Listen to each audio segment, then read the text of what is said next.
Здравствуйте, самые лучшие зрители! Меня зовут Полина. Вы, конечно, помните тот проект, когда я с помощью крышки от кастрюли накроила из остатков ткани круги. Просто водорастворимым маркером обводим крышку нужного диаметра и вырезаем с припуском на швы. Все ткани разделим на две части для лицевой и обратной стороны. Покрывало будет двухстороннее. На одной стороне будут ткани красно-коричневые, темных оттенков, а на другой светлые, спокойных тонов. Еще приготовим синтепон. Вырежем круги строго по размеру нашего шаблона. Заготовки будем сшивать следующим образом. Складываем лицом к лицу две детали разного цвета. Сверху укладываем синтепон. Полученную заготовку надо прошить по окружности, оставив отверстие для выворачивания. При работе за швейной машинкой строчку прокладываем по намеченной линии, совсем немного захватывая синтепон. Нитки не обрываем, прошили одну деталь, делаем закрепки и шьем следующую.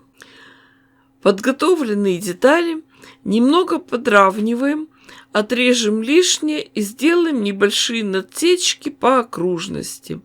Остается только вывернуть детали.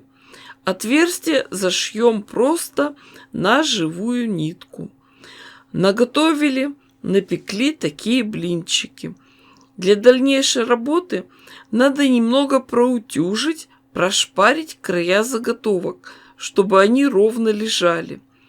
На этом этапе не надо сильно прижимать утюг. Помните, что под воздействием температуры синтепон спекается и теряет объем. Ткань может быть с очень красивым узором. Это надо учитывать при раскрое. И красивые фрагменты располагать в центре, потому что края у нас будут спрятаны под гибкой. В каждый блинчик надо будет вписать квадрат. Это можно сделать с помощью шаблона или поступить проще. Готовую заготовку свернем пополам. На сгибах сделаем отметки маркером. Круг развернем и сложим снова пополам, но теперь уже соединяя метки. На полученном диаметре тоже сделаем отметки. А когда мы развернем круг, то увидим 4 точки, по которым можно нарисовать квадрат, который впишется в вашу любимую крышку.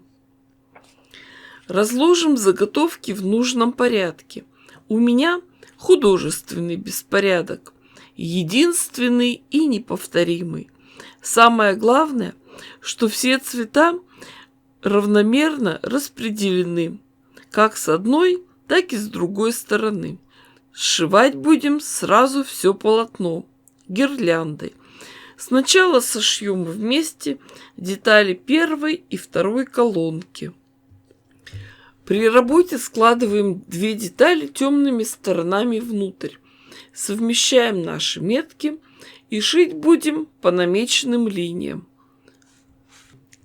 С лицевой стороны получаются такие пухлые лепестки. Мне подсказали, что такие заготовки называются ватрушки. Не знаю, ватрушки это или нет. Превращение блинчиков в ватрушки. Шьем гирляндой, нитки не обрываем. Любое шитье требует усидчивости, терпения и очень много кропотливой ручной работы. Но, как говорила моя бабушка, лучшее упражнение для рук – пересчитывание денег.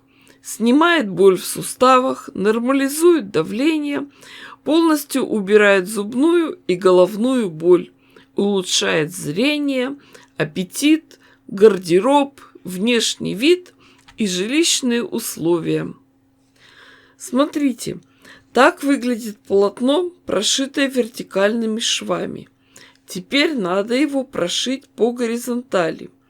Нитки не обрывали, будем прошивать.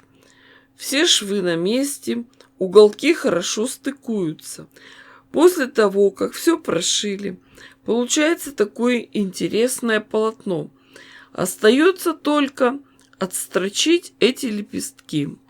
Удобнее всего прошивать тоже рядами, чтобы не поворачивать это полотно лишний раз.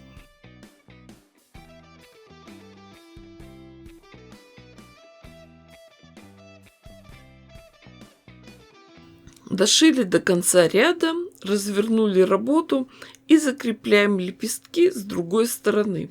А теперь можно прошить оставшиеся ряды. Кстати, вы знаете, что валерьянка прекрасно успокаивает. Всего 5 капель на бутылку вискаря.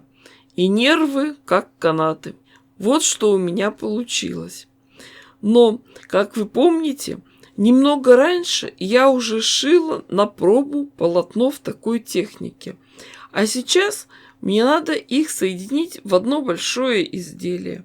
Это сделать легко и просто. Вот такая красота у меня получилась. Размер 77 на 107 сантиметров. По размеру это как детский игровой коврик. Самое хорошее, что его размер можно увеличивать. Растет владелец коврика, растет и одеялка. Так этот игровой коврик выглядит с другой стороны. Но, сами понимаете, цвет ткани и порядок расположения специально не подбирали. Конечно, эта маленькая одеялка мне больше всего напоминает мешок Деда Мороза с конфетами в ярких обертках. Так и хочется попробовать. Ну вот, игровой коврик для ребенка. Эх, спалила я все свои конфетные заначки. Думала, пока дети не видят, буду сама сидеть, пить чай с конфетами. А что самое лучшее в чае? То, что он такого же цвета, как коньяк. Сын, оставь маме конфеты, а? Все не забирай. Ой, в общем, всем пока-пока. Подписывайтесь на канал. С вами была Полина. Миша, ну постой!